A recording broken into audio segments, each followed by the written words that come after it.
Quasi here, and in this video, I'm going to share with you the mirror principle of reality and really how to speed up your manifestations and goal achievement. And in part, this is going to be follow-up from the last video, and if you haven't checked it out, click up here. But understanding how to use your own attitude to influence the events that follow in your external world. What I'm going to be sharing with you in this video is the model of reality that corresponds closely, the closest, if you will, to everything that's happening around and what I've found in my personal life to be the most effective, okay? By the end of this video, I want to share with you the 3 keys to understanding this model of reality, how to influence it to get what you want much faster.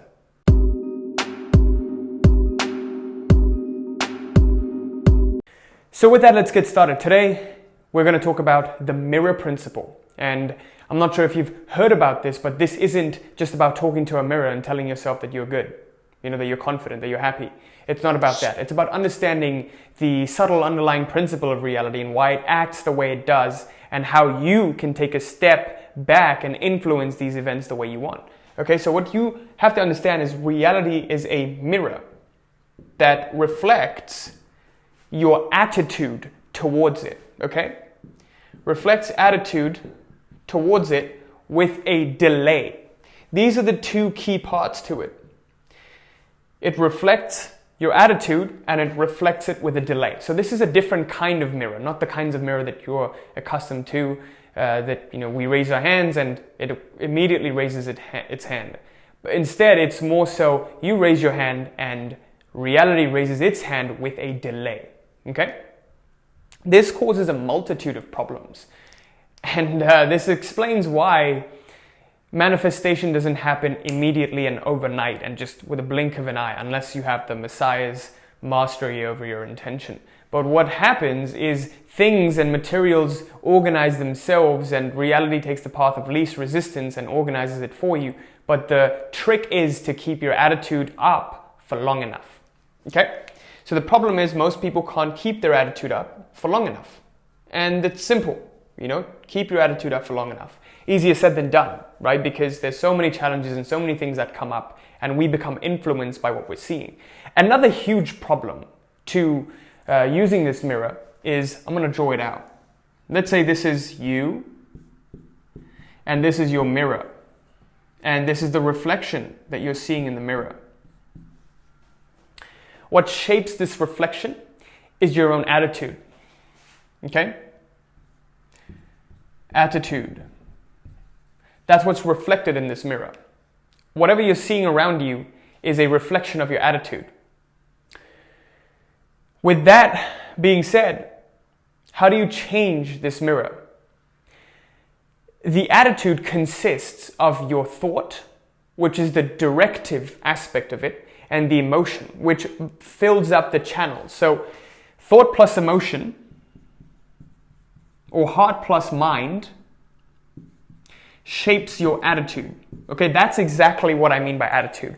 If I have a positive thought or a thought about something I want and I have a corresponding positive emotion towards it, that's going to form an attitude and that's going to leave an imprint on this mirror. The problem is we can't keep this imprint up for long enough because we're looking at the current reflection and we let it influence our attitudes. Okay? So this is the reflection of the attitude. And this is the original attitude. Right? So what happens is whatever we're seeing currently, we let influence our attitude. What do I mean by that? You see bills piling up. You see problems. You see your business breaking down. You see debt, and then that forms your attitude.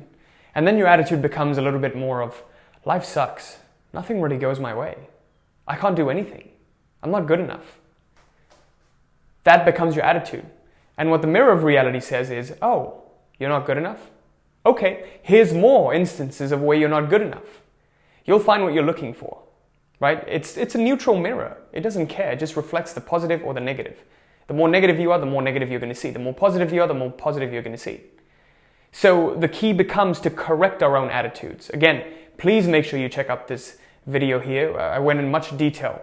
But in understanding that, we know that we just have to direct our thoughts and emotions for long enough. Thought, emotion, plus duration. Plus duration. So the challenge becomes, how do we keep it up for long enough? And how do we not get carried away into and get too glued to the mirror? Because that's what happens. When you get glued to the mirror, you become glued to what you're seeing. So most of the time, it's the negative part of what you're seeing because that's what you're focused on. That's what we call your reticular activating system, your RAS, in your subconscious mind keeps filtering for.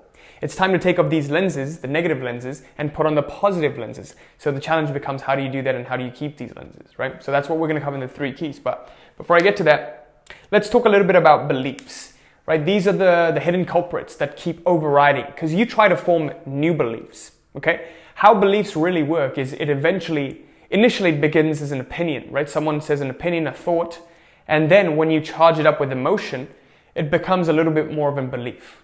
Your nervous system can't discern between what's real and what's imagined if it has enough emotion. If you keep visualizing something with enough intensity, it's going to become so real to you. And then once it goes to belief, the more confirmation you see, the more it evolves into the level of conviction. Kind of like gravity. We just accept this as conviction. It just is. This is just how things are. We never question it. A conviction is something you never question. Okay? So just like that, there's a lot of different beliefs and a lot of different convictions that aren't serving you right now. Your self-view, your world-view that aren't really serving you. Okay? And we're going to talk about how to change those so you can actually keep your attitude up for long enough. Right? So with that, let's get to the 3 keys. Please make sure you pay close attention to this. Okay? This is going to be a game changer for you. Key number 1. Form a new worldview and a new self-view. Okay? Worldview plus self-view. What do I mean by that? Well, it's how you perceive the world and how you perceive yourself to be in this world. Right?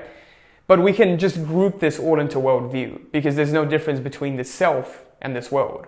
They're all just, the self is part of the world, right? So how you perceive all of these will govern how the mirror reflects and how the mirror reacts to it. So to give you an example, let's say my new worldview is my life takes care of me. My reality takes care of me. It's not enough to just say that because once you start to say it, it just becomes empty words without any emotion. When you realize this to be a truth, that's when it actually becomes, your belief and your conviction. That's the goal. How do we do that? Strengthen it with confirmation. How do we know that gravity is real? We feel the effects of it every single day. There's confirmation everywhere. If I drop this pen, it's going to drop on the floor, right? That's gravity. So you strengthen your new worldview with confirmations. This is so important to me, so important to our clients in the program. We always look for confirmation of what's going wrong. We have our worldview default programmed into us, like life sucks, COVID destroys businesses. And then we look for proof. We're like, oh look, bad time to start a business, don't do it. Oh, just wait for the economy to settle down, then start a business. Oof, this is tough. But we're seeing people crushing it during COVID, right? Like someone's getting rich during a recession, why not you? So the only thing to do is consciously strengthen this new worldview with conviction, with confirmation rather. So if your worldview is, my life takes care of me, look for 10 instances where your life took care of you. Oh, I'm alive here today. I woke up this morning, life takes care of me. Look at this beautiful house I'm in, life takes care of me. Oh look, I'm having money come in, and I have enough savings, I have enough resources to put into the business and start up a new business if I wanted, or grow the business that I have already. Oh look, I have a loving wife. Oh look, I have a loving family, they're healthy. I'm healthy. I don't have some serious terminal illness. I'm healthy. Dude, there's so much, life takes care of me. It's everywhere. 80%, 90%, 99% of our lives are going the way we would like it to.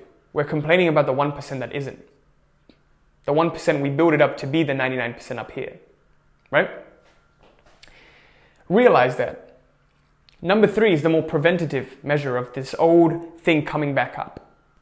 Become aware of your old beliefs. This is so powerful. I love this word, awareness. Aware of your old beliefs and your thoughts when they're coming back up. Sometimes you'll see that when you persist and you start to have these new worldviews, When you're just a little bit relaxed, the old worldview comes up and there's a pang of anxiety within you. It's like, oh shit, I'm not good enough. What if it doesn't happen? All those worries come up. What we do is we, instead of using that moment as a trigger to becoming more aware, we sink deeper into, unconsciousness. Seriously. When you feel anxious, when you feel fear, what's the first reaction that you have? Mine is to go on my phone and just keep scrolling and just look for distractions.